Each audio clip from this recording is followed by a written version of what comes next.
LeBron matching up against Giannis. LeBron fades, fires, rejected. Oh my, I love it when you call me Big Blocker. The block doctor is in, and we'll see you now, LeBron. Have a seat. This might be a nice time to go to Snack Canyon, get yourself some popcorn, a fudsicle, what have you, whatever your heart desires. How about a creamsicle? Nothing you can throw at us. Hey, when's the last time you had a good creamsicle, Paul? Not one of those generic What are we creamsicles. really talking about here? We're talking about frozen ice cream. Remember when fudgesicles were 5 cents? Yeah, I remember. Yeah, I sure do. Yeah, we go up to the Stewart's ice cream shop. You betcha. We go under the cigarette machine. We pull out about 45 cents in nickels that people dropped on it. And we take our belts off. We'd slide it under the soda machine. We get another 16 or 18 cents. And then we buy fudgesicles. And we would get hooked up on those fudgesicles all night long, like Ronald Richie said. All night long. All night. Yeah, that's me going to the bathroom. Hey-oh! All night long. All night long. Oh, yes, Daddy. Once, twice, 3 times, lady. Once, twice, 3 times in the bathroom in the middle of the night. That's too much. That's too much for any man. Yeah, boy. I got a go-kart that takes me to the bathroom at 3 a.m. What in the hell is he talking about? I put 100,000 miles on that go-kart last year. And you know what I listen to when I'm going in a go-kart bathroom? Come on and take a free ride. Remember that Rick Derringer with Edgar Winter? Come on and take a free ride. Free ride. Okay. And I also listen to Frankenstein when I'm in the bathroom.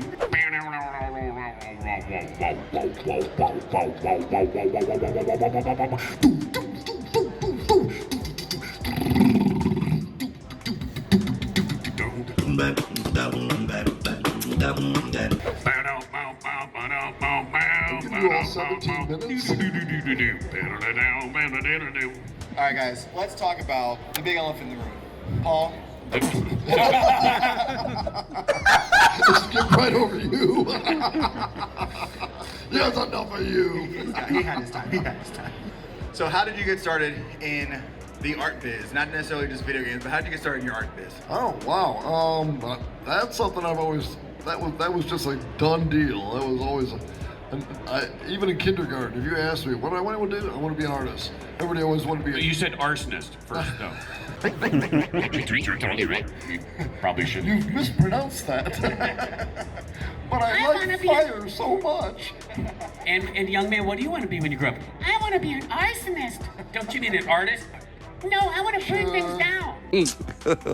So how did it take you into the gaming world? I know you kind of started, I think you did some pinball first, right? No, actually, I played a lot of pinball. I lived in the pinball machine in college. That's pretty much where I got my education. I'd go to class, we'd be there long enough to, get on the roster and then sneak out and go to the student union to go play pinball. So I got out of school, and my first job was at a sign company on the southwest side called All Sign. And one day, phone rang. It's a friend of mine. Said, "What's the matter, man? You're a fucking idiot. Some Puerto Rican girls. It's time to meet you." Oh, you crazy. Well, that was at work, so I couldn't do that. So I hung up on that guy.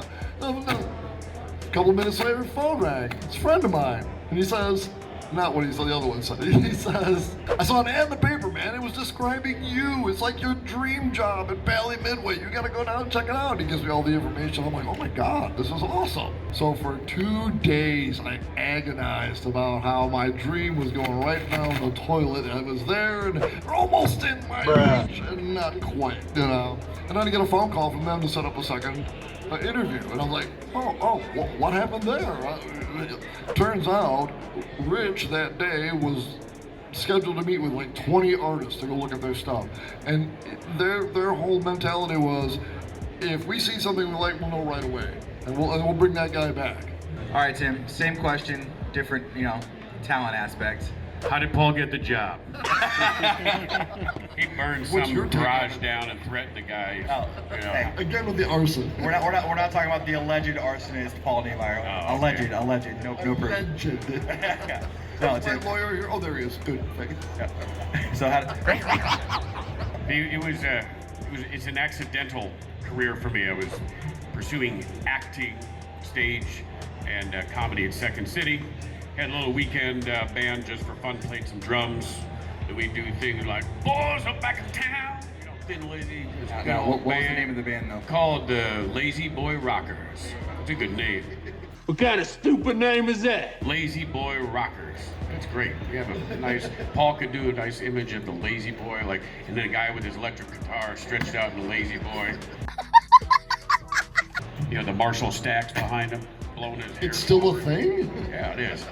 So, one of the guys that was in the band, he says, hey, I work out at the pinball factory, like you do in Chicago. It's over in California, between California, Addison, Belmont, on California.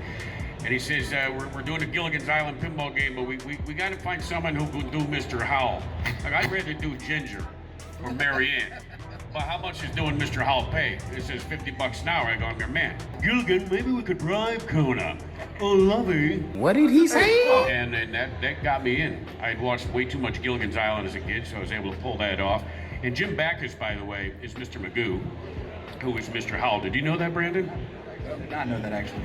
Hoo-hoo, hee-hee, ooh, Viggywig, hee-hee, an old Viggywig, hee-hee. What the hell? Yeah, so then the offers started coming in. I felt like $50 an hour is about as much money you can make on this planet.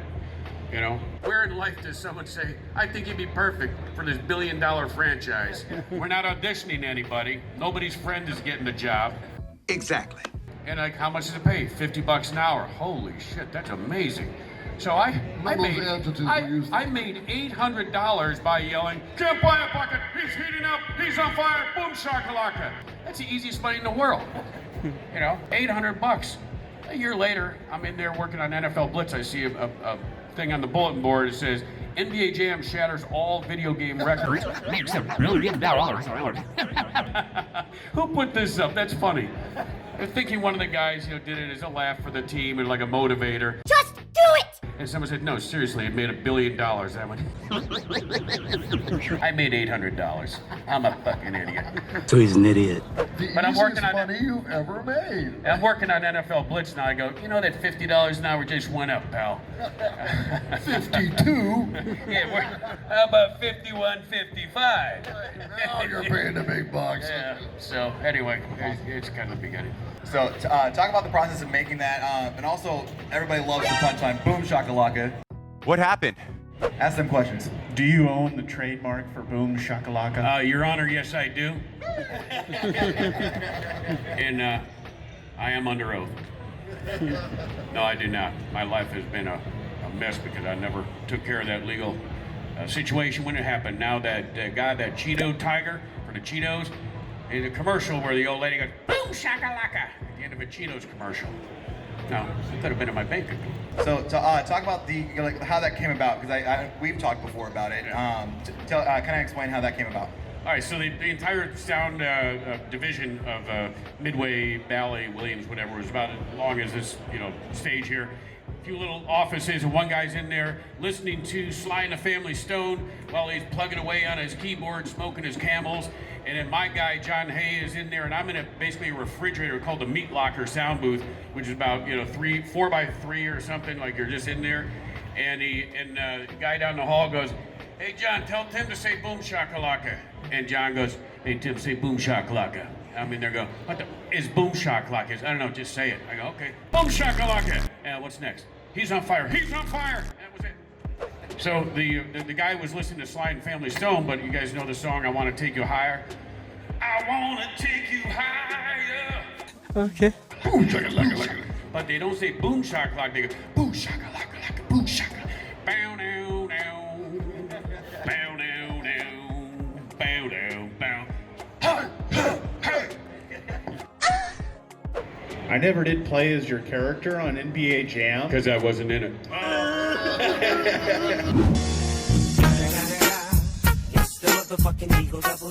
Sometime during the week, someone goes, "Hey, why don't we put all ourselves in the game?" But I wasn't a member of the team. Like, I would just come in an hour here, an hour there. So I wasn't there. So they all took their pictures, put it in the game. But years later, I got into Showtime and then the EA Sports version in 2010 and 11.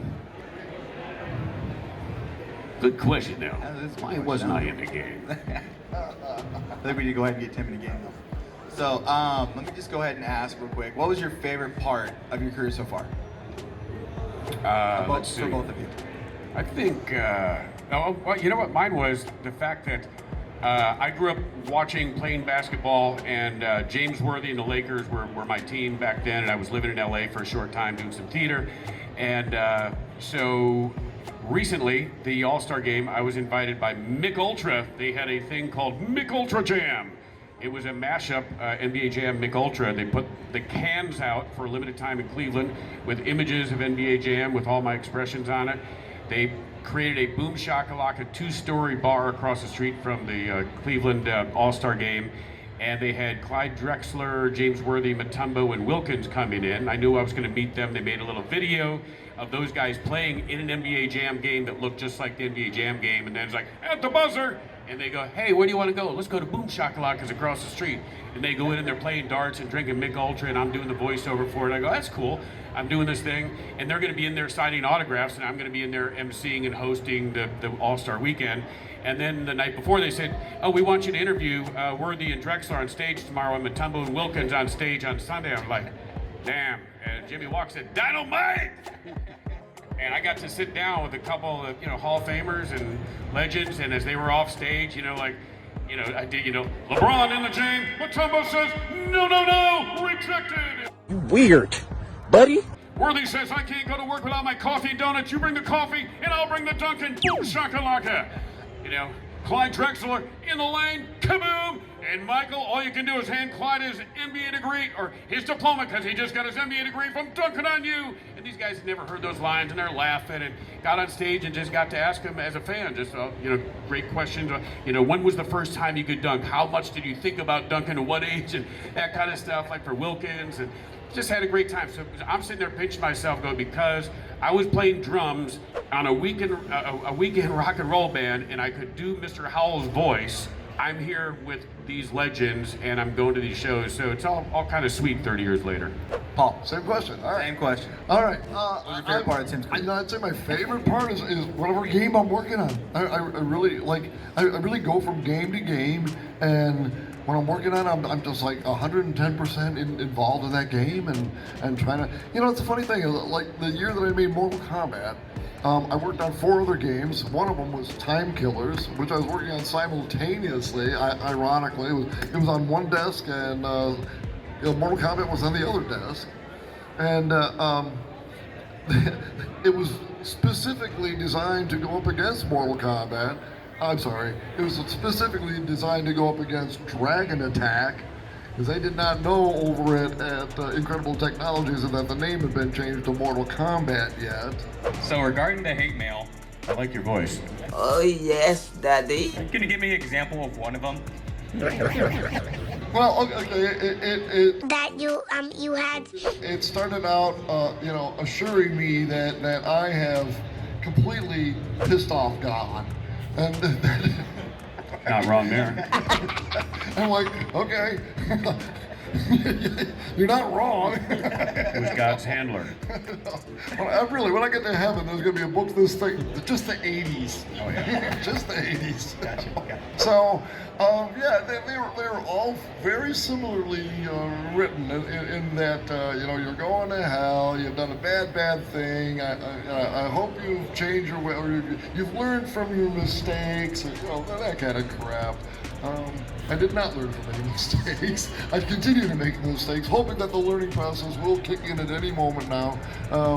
It's 6 decades into it, I'm still waiting for that to happen. And you have the energy to write an actual letter. To get handwritten, all that, get a stamp. I mean, it's trouble to just get a stamp these days. It was 82. It was 1982. Then you got to go out like, I got to drop in that mailbox. Now I should go to the post office. I want to make sure Paul gets it by the end of Friday. There's a lot of about hate that sort of thing. That's a committed fan, anti-fan. Yeah, absolutely. So yeah, they're all pretty much the same. Oh, but I'll tell you, they were on cotton bond paper.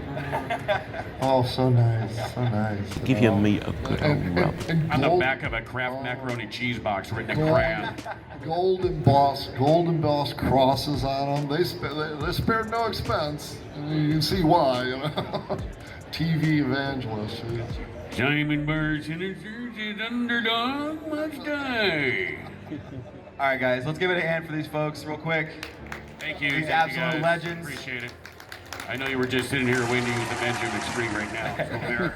All right, guys. Appreciate it. Thanks, you guys. Thank you so much.